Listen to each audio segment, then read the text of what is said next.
alanlara armağandır şiarın. Kardeşliğe sevdadır emeğin, özgürlüğe müjdedir iraden, umudun tek adıdır.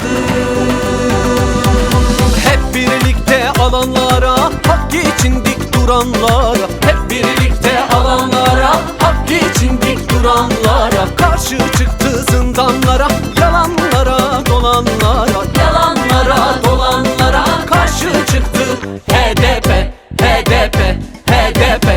Türkiye'nin bütün ezilen halkları, Türkiye'nin vicdanlı insanları bu seçimde bana oy verin diye yollarda değilim. Demirtaş ben değilim. Demirtaş sizsiniz siz.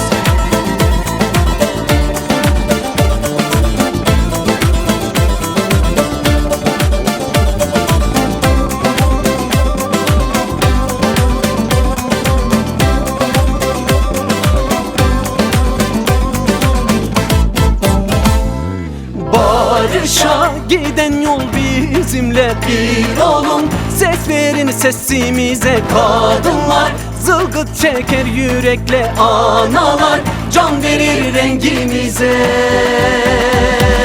Gelin gençler bir olalım, yarınlarda güç olalım. Gelin gençler bir olalım, yarınlarda güç olalım. Alanlarda buluşalım, özgürlüğü savunalım. Alanlarda buluşalım hep birlikte HDP, HDP, HDP.